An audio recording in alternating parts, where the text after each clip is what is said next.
Hey, I wanted to continue on this theme of no victim blaming, and I want to talk to you about something that I keep seeing coming up, and I keep hearing this from survivors, and I think it's important, and I'm trying to figure out the best way to explain it, because it might not be the most popular opinion, but I think we need to be really careful with our messaging to survivors, and especially to children. I hear so many say that they live with guilt and shame, and they feel like they were weak, or they feel like there was something about them that made this happen. And we just can't let that happen. We can't let that happen. And I think some of it is we have to be careful with the messaging that we're sending out.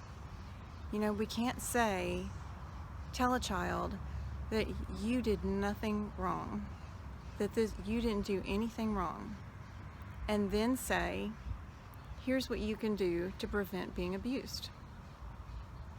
Because if it could have been prevented, then there was something that they could have done to made it not happen. And you just put the responsibility on the child.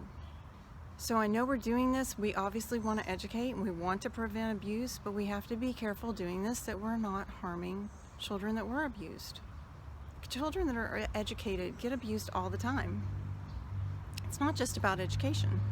There's so much more that goes into it. It's really pompous to just say, if you just do this, then you can prevent abuse. You don't know that. You don't know what that child was going through. You don't know every circumstance in the world that was going on around that child. We can't say that.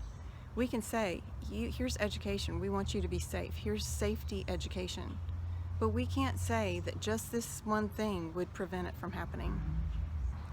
Abuse is about power and control and entrapment.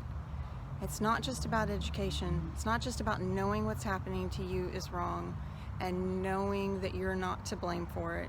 It's also about risk. It's about what's going to happen when you tell. Some children, maybe they're educated, but they don't tell because they love the abuser, or they're being threatened, or their pet's being threatened. There's a million things that could go into it.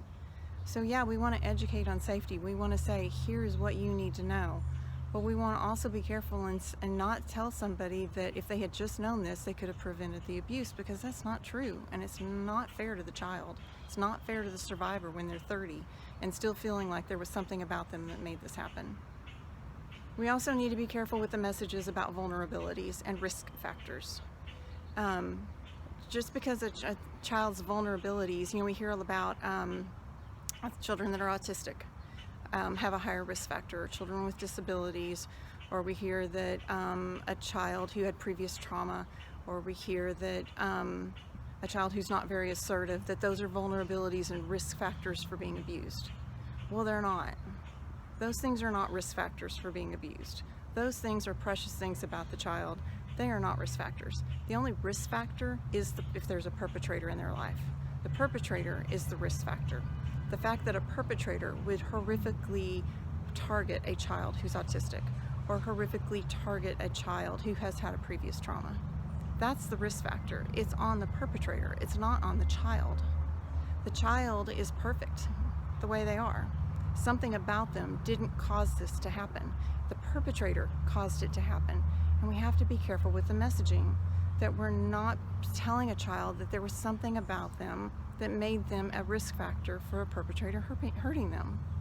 We need to center our messaging on the perpetrator, not on the child. So we always hear that 1 in 4 girls and 1 in 6 boys will be abused by the time they turn 18. Where's the perpetrator in that message? The perpetrator is nowhere in that message. Okay? We always hear that like 90% of the children know their abuser. It's still on the child, right? We can flip that. We can change that. We can say that perpetrators will harm 1 in 4 girls and 1 in 6 boys by the time they turn 18. Put it on the perpetrator.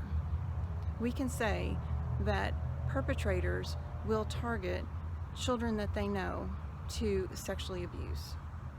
It's on the perpetrator. It's not on the child then. We can change this really simply by just changing a few things. We can change prevention to education. We can change the messaging to it being on the perpetrator and not on the child. We can do that pretty easily by changing it to where instead of focusing on the child and their vulnerabilities, we're focusing on the perpetrator and the perpetrator's patterns of abuse. What are the perpetrator's patterns? We can focus on that instead of focusing on the child. Then when we're focusing on the child, we can focus on their strengths. We can focus on how amazing they are. They're not weak, they're not broken, they're not damaged, they've had trauma. They have amazing skills though. They have, if we went back and looked at everything that they went through, we would say, you're brilliant. You're brilliant that you were able to get through that. You're amazing, you're intelligent, you are so strong, and we need to focus on the child, on the victim's strengths, and not on their vulnerabilities. We need to focus on the heinous perpetrators' patterns of abuse. But we need to tell the children the truth, that you're brilliant, you're amazing, you're perfect, there's nothing about you that is wrong, there's everything wrong about the perpetrator.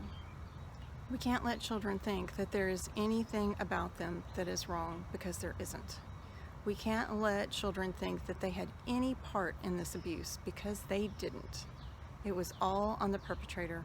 The perpetrator gets 100% of the blame, shame, guilt, and responsibility.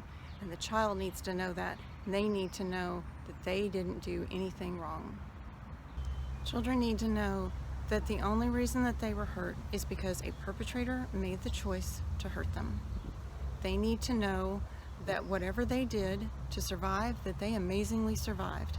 You know, Elizabeth Smart says, I don't regret a single decision I made because I survived. Don't regret a single thing. And that's what those children need to say. I don't regret one thing. I'm amazing. I survived.